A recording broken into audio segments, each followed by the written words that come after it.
Before we start this episode of Muffed Movies, I want to extend a thank you to Zachary Ainsley and Michael Casey. Thank you for supporting the show. This episode is sponsored by Overcast, an independent podcast app that embraces the open world of podcasting instead of locking it down. No exclusives, no premium content, no paywalls, just a great podcast app for everyone. Get it for free in the App Store. Let's start the show. Are you recording? Mm-hmm. Are you recoursing like a hard horse journalist? Should I be? Yeah, I don't know what it means. It doesn't mean anything. It's a Detoreism. Oh, I see. This makes me having a mic that goes in straight into your brain, so close to my mouth, makes me realize how often I clear my throat and how often I cough. Can you not use the other mic, or is that? Oh, that looks to be a different fellow entirely. This big boy is plugged into a PC that is on the grind, and this little boy, this fat man, is plugged into a lapping top that is right in front of me. Steady on, Tesoro. That is French for rabbit top. Let's start the show. Welcome, ladies and gentlemen, to Blastropodcast presents Muffed Movies! Yes! I am your host, Mark Soloff, and today, adjacent to the Muff Chamber, we have a very special guest, Skyping in all the way from the Queen's England. It's Grant Howitt. I've sidled up to your Muff Chamber. Ah! Hello, Mark. Hello. Hi, Grant. Good sidle form. Thank you. It is so exciting to be here. To finally muff a movie. It's something I've dreamed of for many sleepless nights. That's important and hard. I'm important and hard. Well, why do you think you're on the show? Mm-hmm.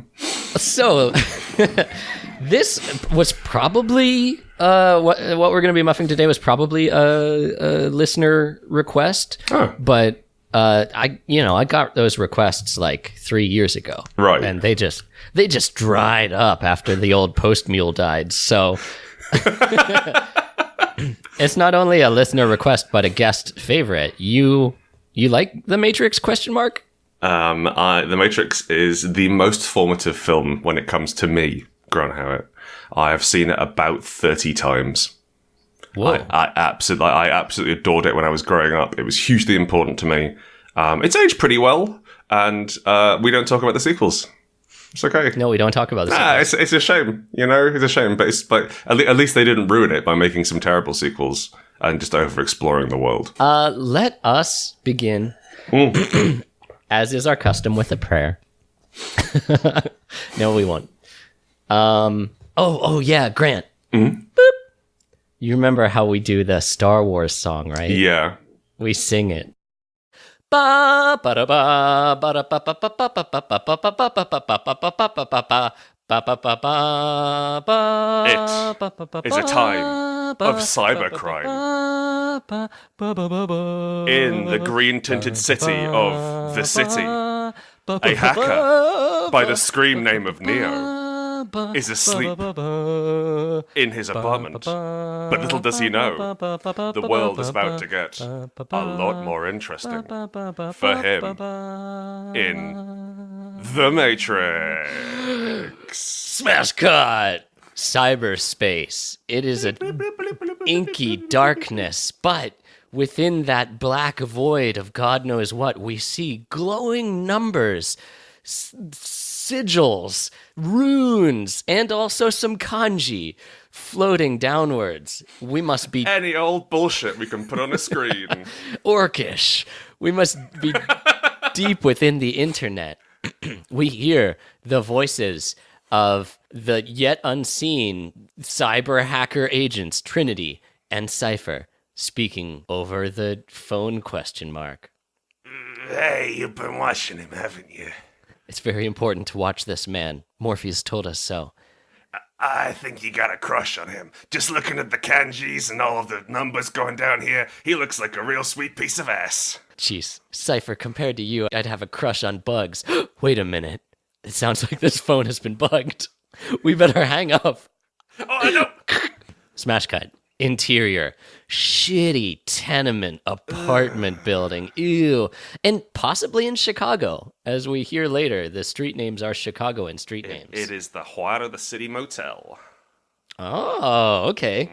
Yeah, just rain is just like dripping through every ceiling. Even like the second floor of the building that's insulated from the roof by like 7 floors. The rain's coming in through there too. It's very badly built Chicago roofs. Oh, that's true. We had the great roof disaster of 1908 when a cow kicked over the roof. Why none of those roofs survived? The fire brigade couldn't put on any of the roofs. Yes, we see a squadron of rough and tumble cops moving through the dark.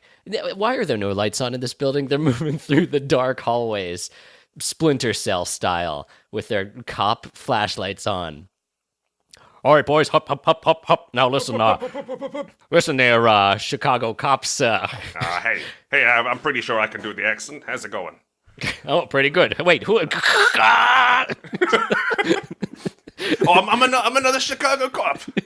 The distinctive Chicago cop looked into his own reflection in a dirty mirror and had a freak out.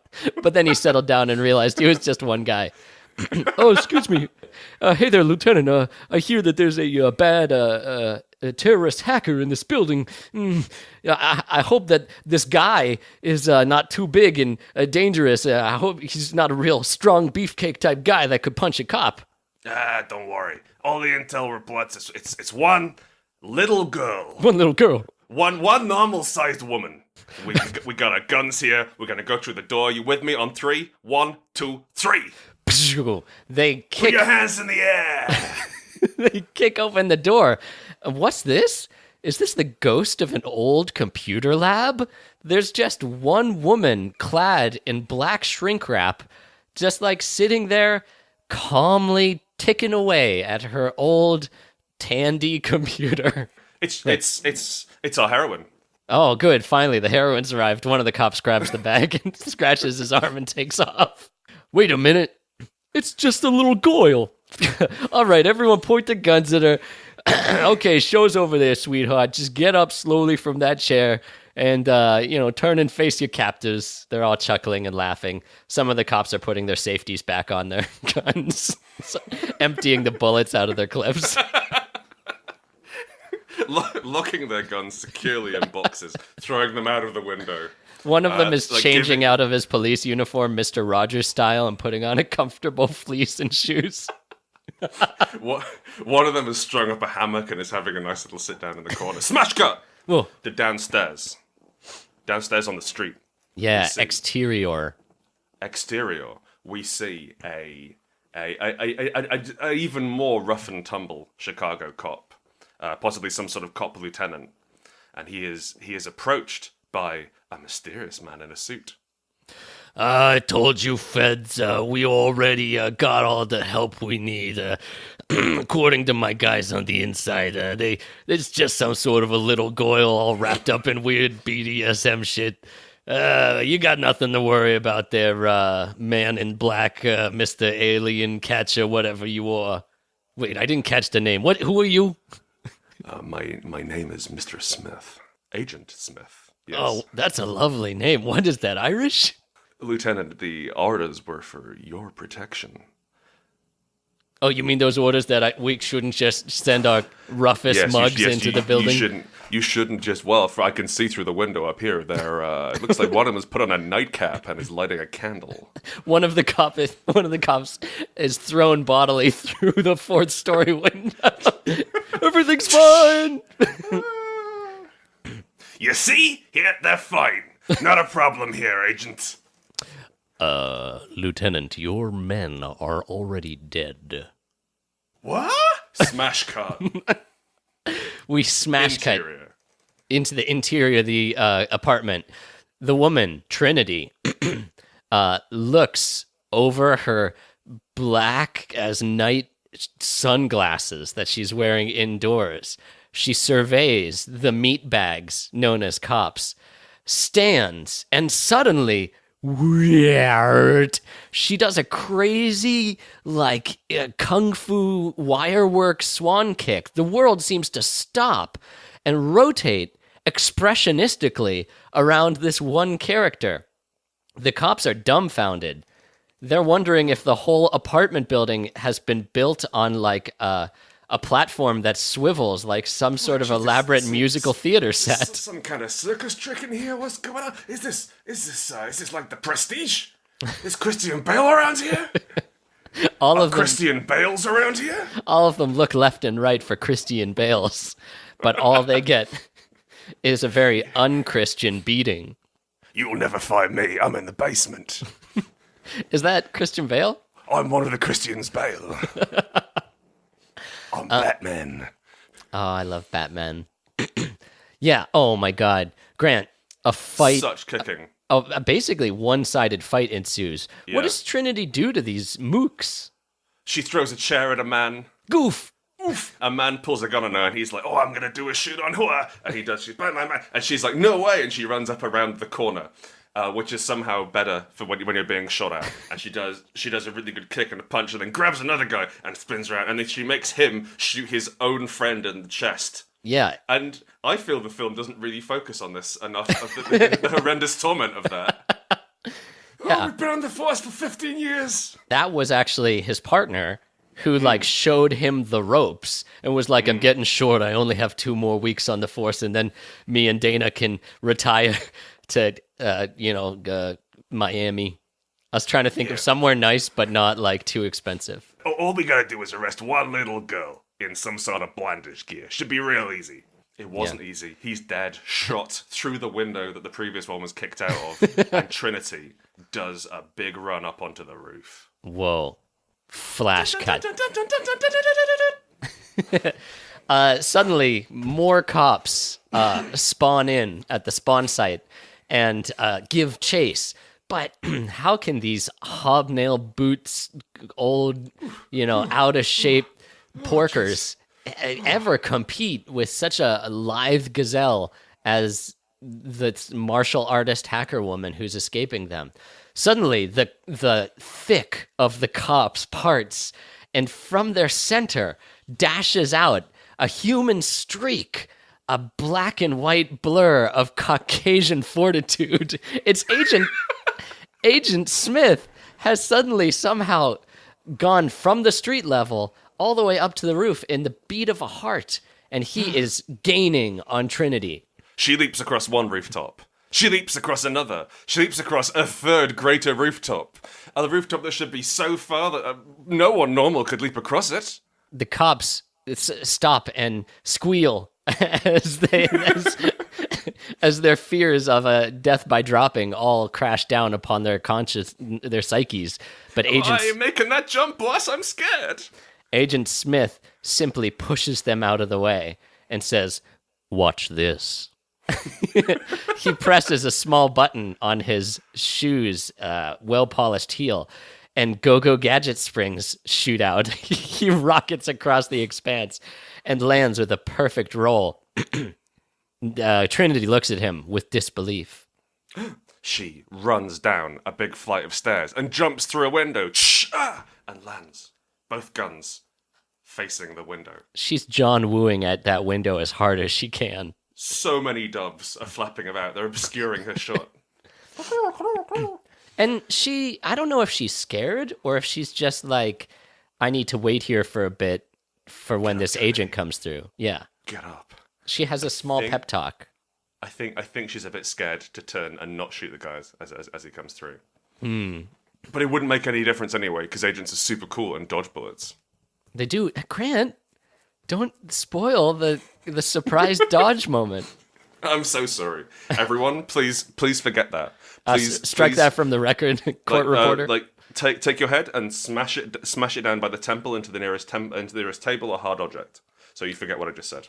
What if they do it too hard, and you're responsible for the death of over 12 listeners? My conscience can handle that. That's okay. It's just 12 listeners. Yeah, right. But the agent doesn't come through the window. No. What? What? Could he be satisfying his lust for monster trucks somewhere out in Chicago? Smash cut to the inside of a monster truck. I'm so happy that I bought this monster truck. I had 20 years of payments, and finally it's mine. I can move in fully. I hope not. Trinity. Smash cut to Trinity.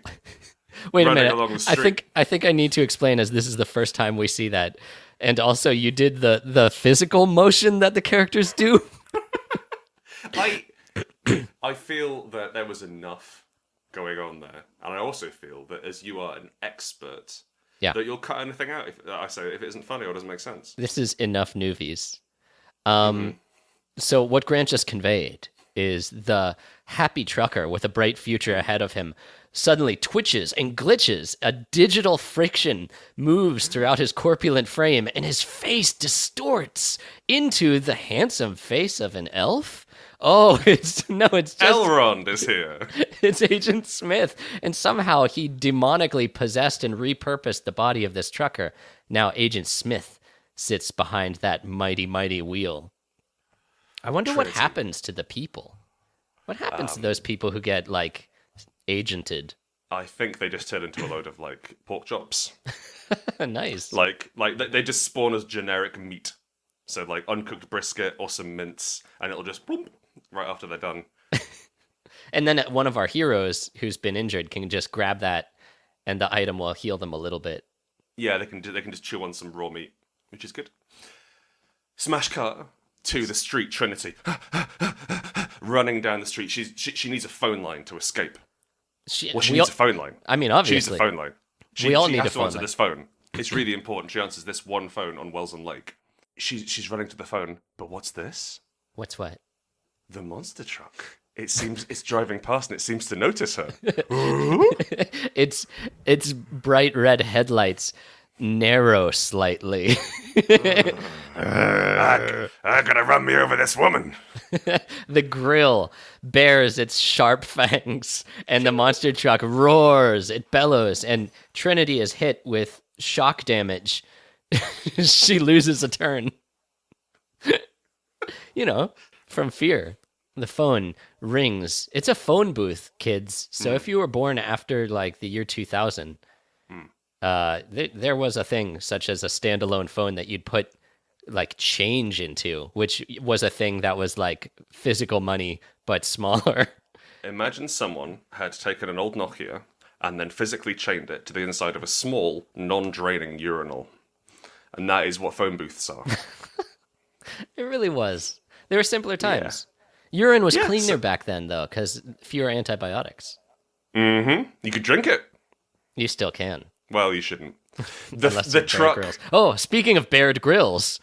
Trinity truck picks up the phone, pushes her hand against the glass of the phone booth, and then whoop. Oh, no. Too little, too late. That truck just morphs into the wall, smashing everything in its path of destruction. A cloud of brick plaster wafts out, and Agent Smith steps down from his destroyed vehicle. He pushes the truck aside gently, as though it were nothing more than a novelty paperweight. And he espies the damage he has caused. But what's this? There's no corpus delictum. This is less than ideal. Boys, find me the corpse of a girl in BDSM clothing. It's gonna be a long night, fellas. Smash cut. Interior, Neo's apartment. Neo, played by Keanu Reeves, is asleep at his keyboard. Yeah. Oh, man. He's having a power nap. Is this like young Batman getting started with like Batcave setup when it's, on a shoestring budget? Because he is surrounded by various monitors and keyboards and minotaurs. Hi. Don't mind me.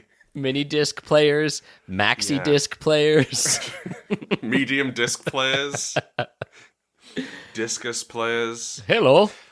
He has a room which is entirely powered by mini discs. Yeah. He seems to grind up mini discs and snort them for energy. And there's a mysterious message. Beep, beep, beep, bring, comes up on his screen. In the "You've got mail" in the command You've got prompt. plot.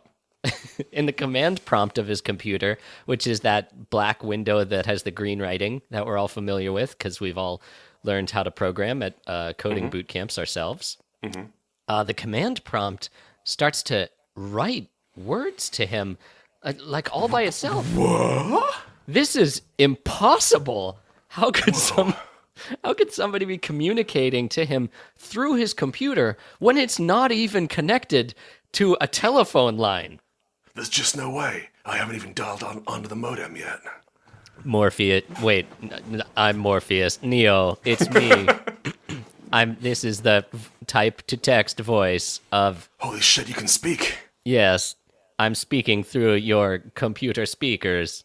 Hey, can you see my internet history on there? What is the internet? Good. Neo, sorry to wake you up from your power nap, but I have a cryptic message for you. Neo is hurriedly trying to unplug the internet because this is faintly terrifying. Yeah. Oh yeah, sure. Go on. He's having a Mr. Robot moment. He's just sticking all of his computers in the microwave. Guess what, Neo? You should follow the white rabbit. That is cryptic. Yeah. Well, good night. Uh-oh. Knock, knock. Neo is just about to get back into his Casper mattress. Into his Casper mattress. He slit open like a tauntaun. Yeah, that's the only way he feels safe. I thought these things smelled great on the outside. Bloop, sidebar. Pod Talk. Grant, I am really into this podcast series now that has ended. It's over, and I got on board the train late. It's called The Black Tapes. Have you heard of this? I have heard of it. And so I listened to season 1, and part of their deal is like they purport to be a real like journalistic show, like an NPR situation, but it's actually, fictional, supernatural stuff. It's all fibs. It's all fibs, that's right. But in season 2, they like got some listenership and got like legit sponsorship. So they're constantly like interrupting the show to sell Casper mattresses. It's fucking ridiculous, yeah. And like when that. You're running from the supernatural, you'll want Bombas socks. Yes. And socks. That's the link you made. It's a solid crossover here. Yeah, supernatural and sock. Yeah, sure. Yeah. Yeah, I find it very distracting because I'm like, oh yes, I remember this from Comedy Bang Bang, which is my example of the popular show that uses all those ads. Maybe one day Muffed Movies will be popular enough to sell out. I mean, I feel like we've sold out already, but we're just like we're in a fourth world country economy here in Muffed Movies, so selling out is just like, please buy me a coffee. Yeah, fair. No, I mean, sell out to like Big Mattress. Hi, I'm Big Mattress. I'm not just gonna bend over for Big Mattress. You'll bend over for me. I'm Big Mattress. I have 3 moustaches. Wait a minute, Big Mattress? 1 on my face and 2 in other areas. The famous Antarctic explorer? Yes, and Fuckmaster. All right. This now ends Pod Chat. There is a knock at the door. Hey, Neil, it's me, your good friend, Scumbag. Open up, Broham. I see you've brought your very cyberpunk friends with you. Yeah, this is Delish. She wears a culturally inappropriate series of neck rings that stretches her out in spite of her Italian heritage. This is my main man, version 2.0. Hey. And this is our chaperone, Dolores. Hello. Don't you kids get up to any shenanigans. So anyway, do you have the stuff, Neo? The man, like, fiddles with his nose as though he's an adamant cocaine aficionado. Yeah, I got the stuff for you. Hang on. Neo walks back into his bleepy bloopy apartment. And he closes the door on his client. He closes the door. He's so rude. He's a rude dude. He's distrusting. I find his apartment distrusting. He opens a copy of a philosophical book. He's so deep. The book winks the camera. And inside there are mini discs labeled with numbers. What could it be? Could it be hot mixes? Is it this month's top 50 illegally downloaded? Who can say? Could it be over 30 megabytes of data? Hey, there's over 7 pages on here. All right. Here's your $3,000. Thanks, man. This should keep you in whatever nerd fuel you'd like to do, you straight edge weirdo, I assume. I just drink Monster Energy all day long, nothing else. I haven't slept since 1996. But that was only like 3 months ago at the time of The Matrix. Still a long time. For professional underground hacksaw, Neo is in pretty good shape. He's got a hella six-pack. Yeah, he's not like ripped, but that is not the body of someone who lives in that apartment. I am fascinated, Mark, by this is going to be talking about the show rather than talking about the movie. But it seems to be that every single Muffed Movies you go through, you either say that people are too flabby or not flabby enough. Yeah, I'm an American, Grant. Are you working through some issues? No. Do you want him to look like a proper basement-dwelling hacker?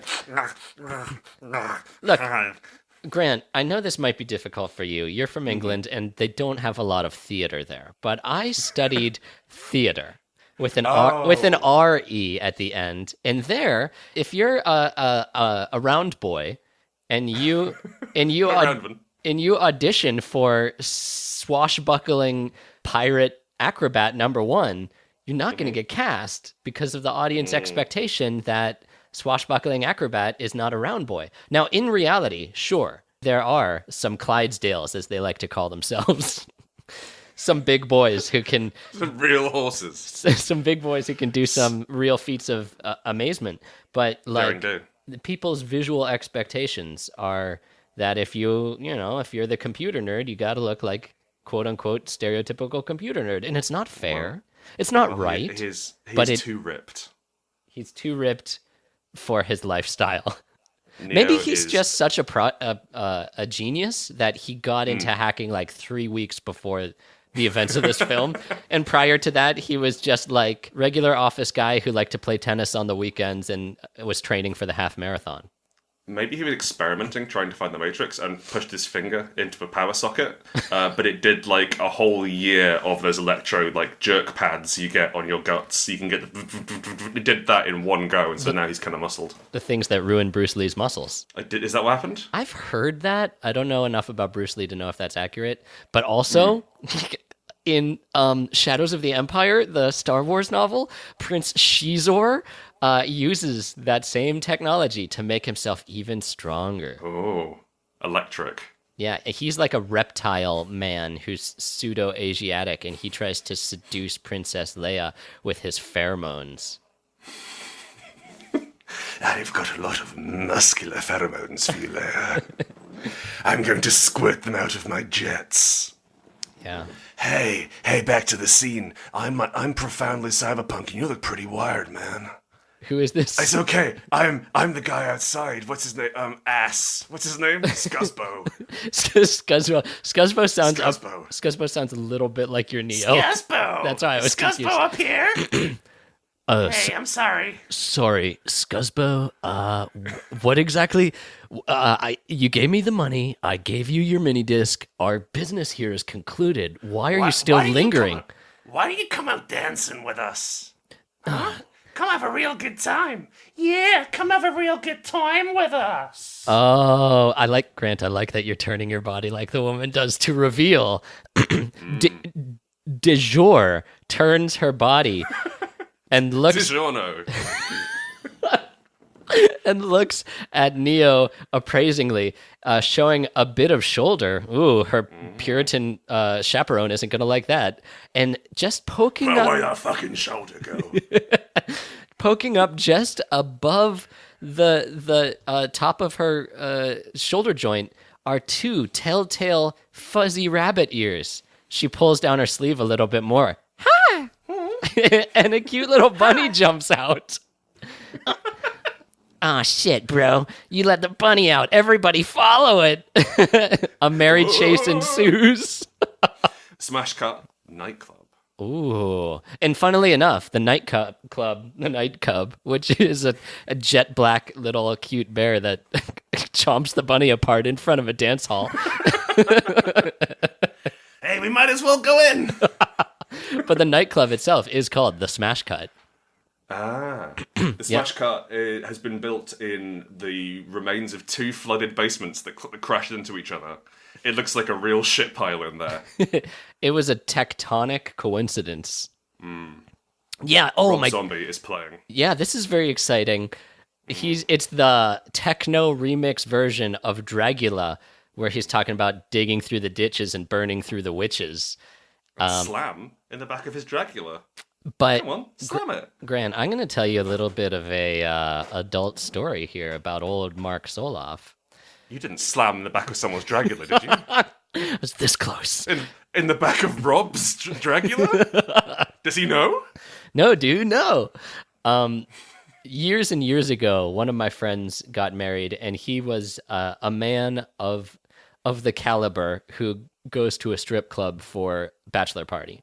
So we went to a big strip club in Chicago, and when we walked in, that very song was playing. And I felt like I had walked into a movie. You were approached by a saran-wrapped Carrie-Anne Moss. No. Yeah, there was Moss and there was Carrion. But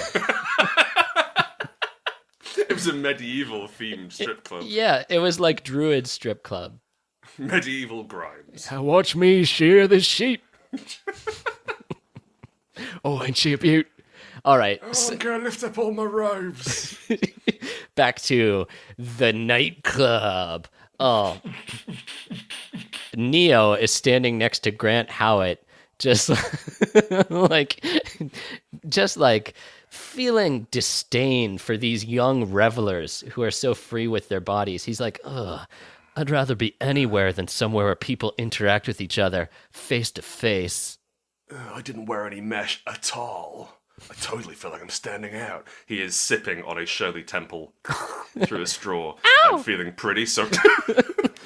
Oh, sorry, Shirley. I'm feeling pretty sorry for himself. Oh, he's missing his ex-girlfriend, who he gave up to court Lady Hackington. I'm going to cut that. No. Smash cut. We leave it in. Flashback. Flashback. Yeah, I was going to say smash cuts are...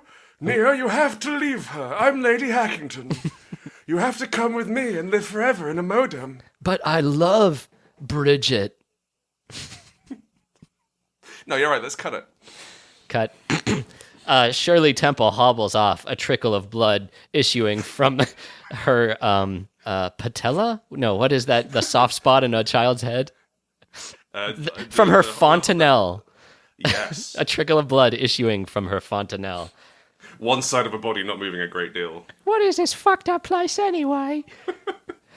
Oh, seems like you have a way with women, says Carrie-Anne Moss, a.k.a. Trinity, as she leans against the rough-hewn wall of the grime palace.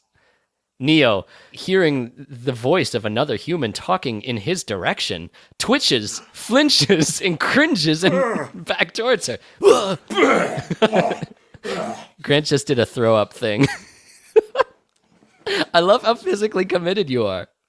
Well, I figured I'd move away from the camera to do a proper retch, so it would sound like Keanu Reeves was throwing up in the corner. Has anyone ever told you you're a proper wretch? Hey, I'm Trinity. Hey is for horses. Names are for noobs. I'm Neo. Neo says... I know who you are, Neo. What? I'm that famous Trinity. I'm the one that did that job, you know? Oh, you mean you used the ice to crack the digibank on the sprawl by... yeah, I cracked into the SenseNet pyramid. I was on the Straylight run. You know, I Yeah, it teaches me a little bit about my preconceptions, because I thought you were a dude. Well, fuck you. Also, you would send me all those emojis of the eggplant. Seemed like typical dude behavior. I was trying to lure you in. Neo, they're watching you. I know. Neo turns and looks at all the dancers that are still dancing, but all like have their heads just screwed tight towards Neo's direction. Did that guy throw up over there? I think that guy threw up over there. I mean, Is that Keanu Reeves? I'm butt wild, but I wouldn't throw up in the middle of the place I dance. Rob Zombie stops his slamming. Rob Zombie stops playing piano. Dung, dung, dung, dung, dung. Turns around with a corncob pipe hanging out of his mouth. I remember when there used to be rules in this joint.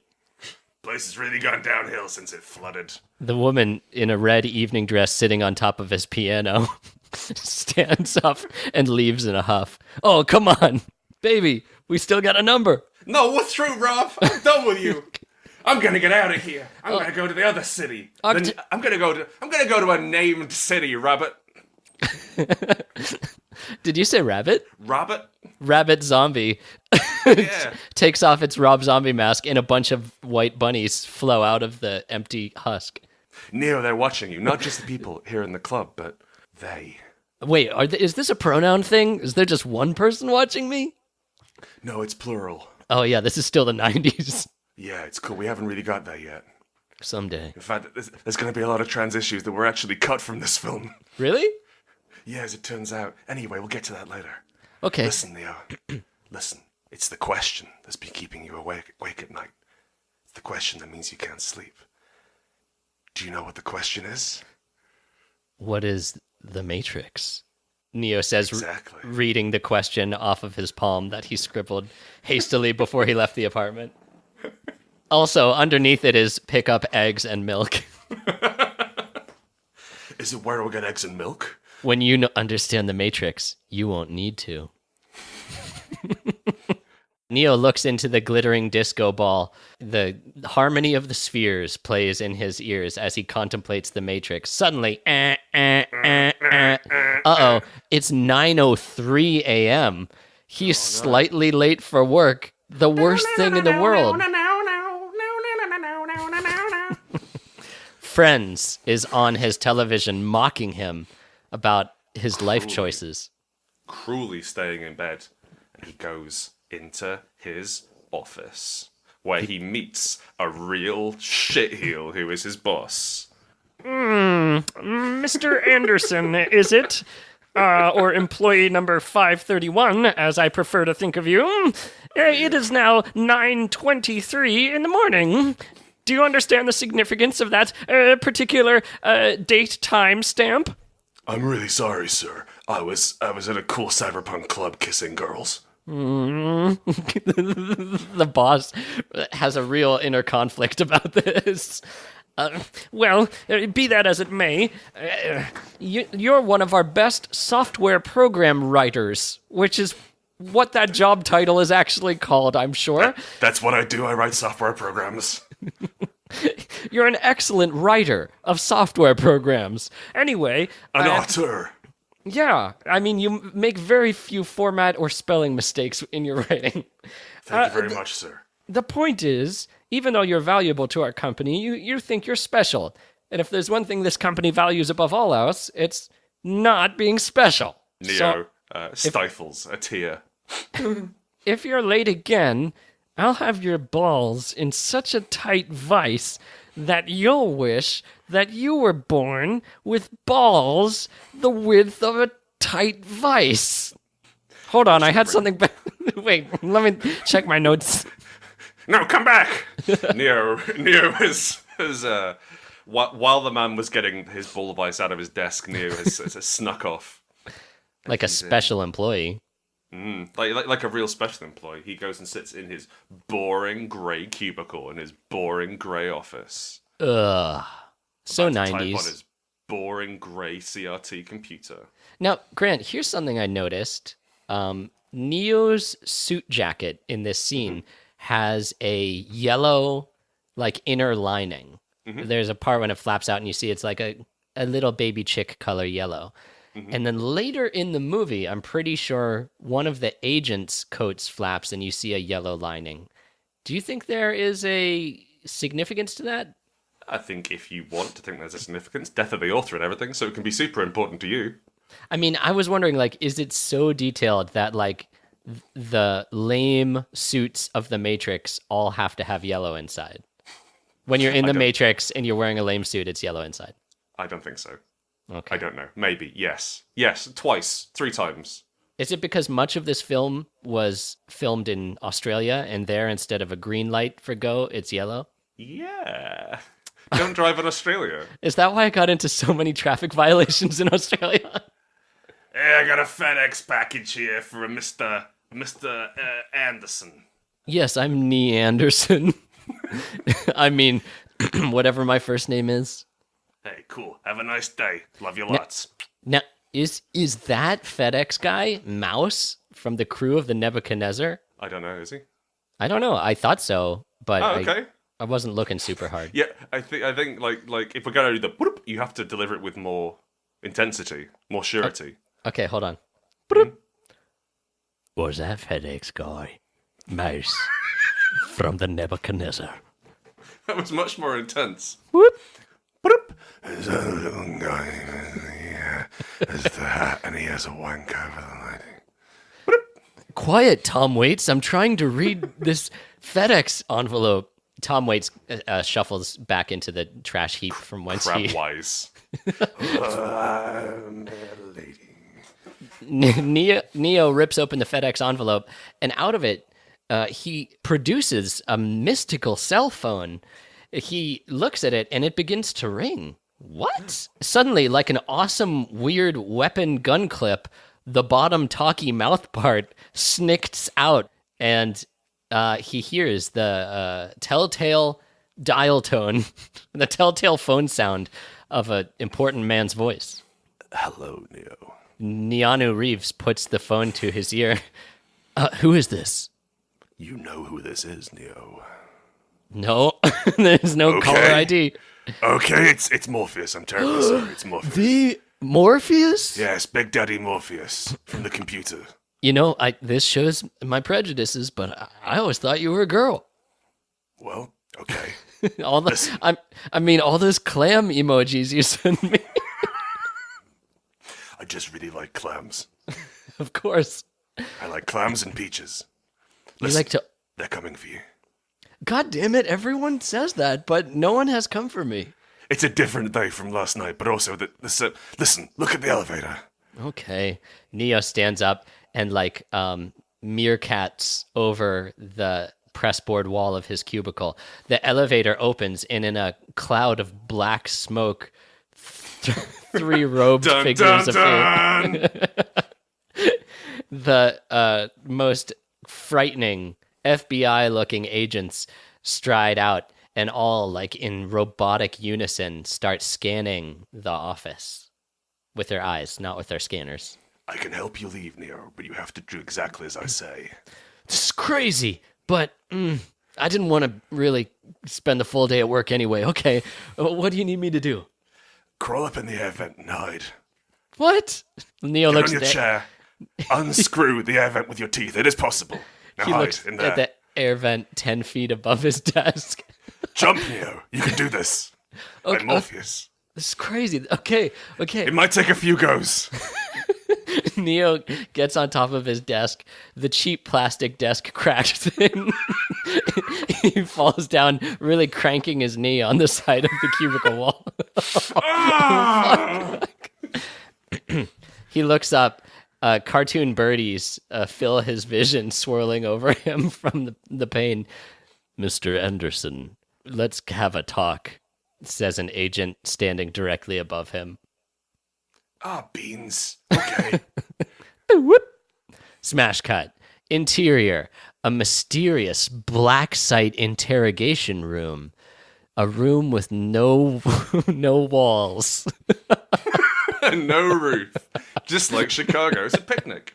Yeah, a black site picnic. They're sitting at a park bench in a totally empty park. Agent Smith sits across the bench from Neo. whose hands are handcuffed like a real prisoner. Mr. Anderson. Agent Smith says as he produces like the old-timiest file folder, unwrapping its little string lock. He pulls it open, a moth flies out. Blows dust off it.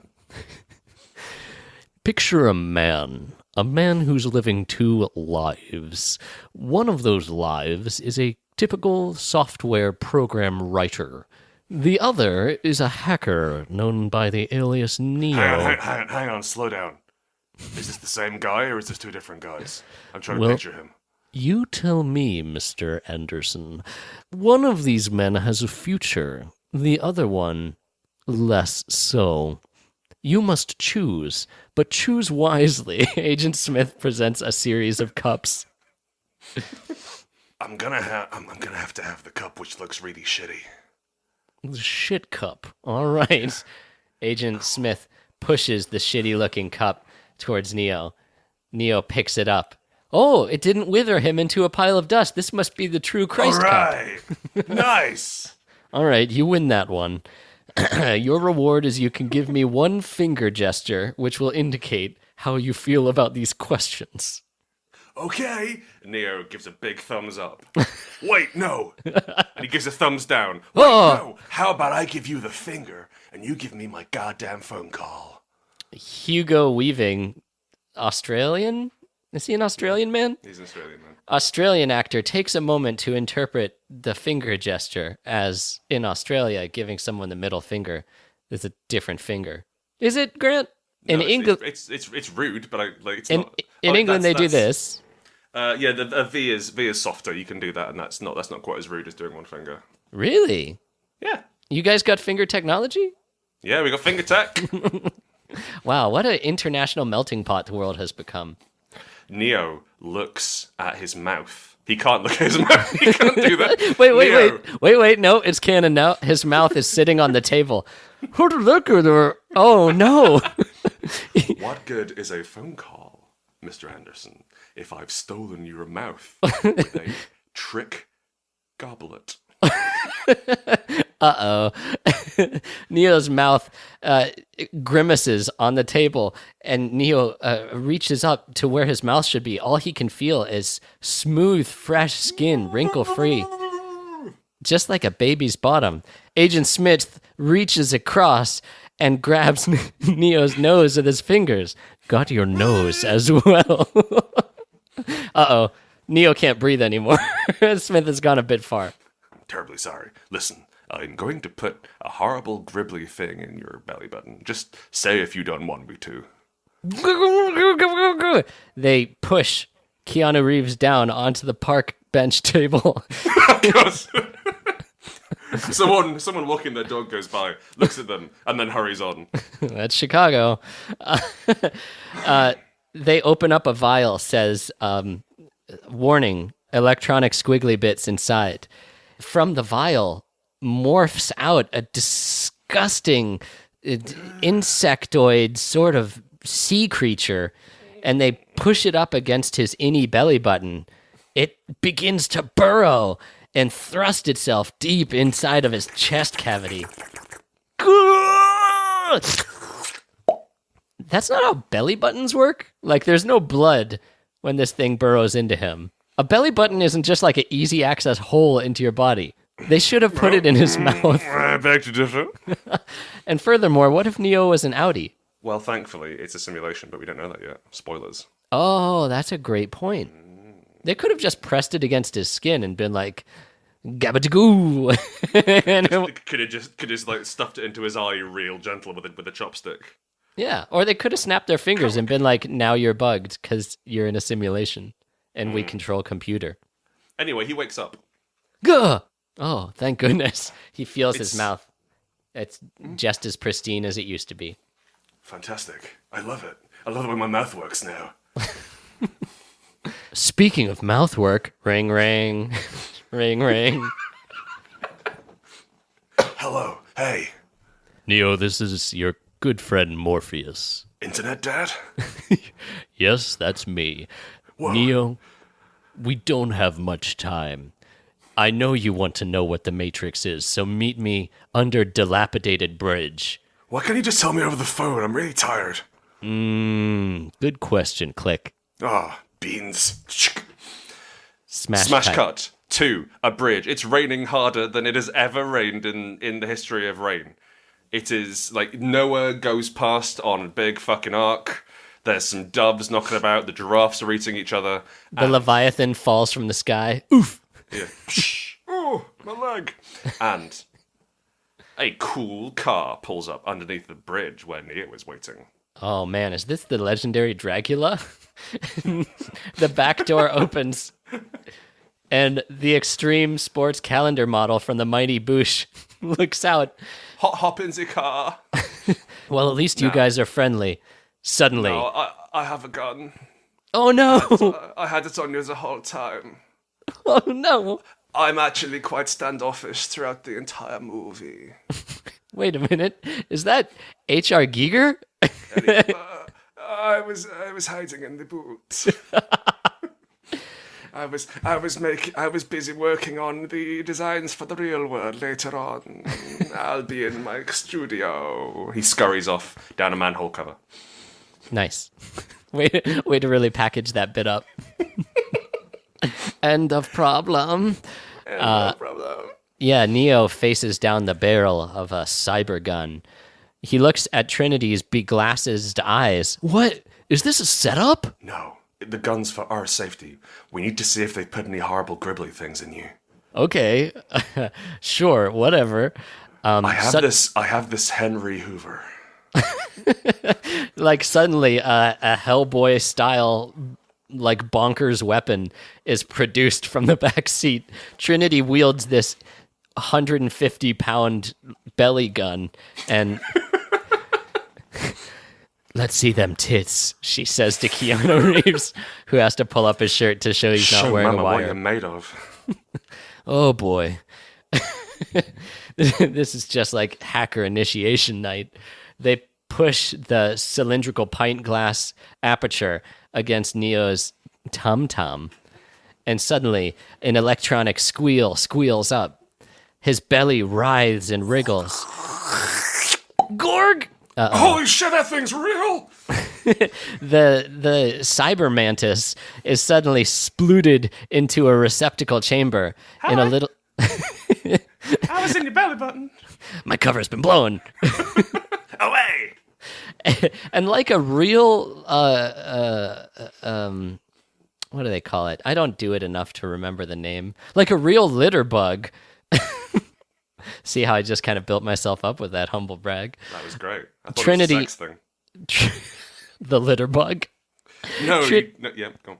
Trinity empties the contents of the pint glass out onto the rainy road, and the little digital spy dies in the rain. No. I think that's strange. You'd think they'd want to like snap it or something, but apparently it can't survive outside of the warm womb of a belly. I'm only suited to living in belly buttons.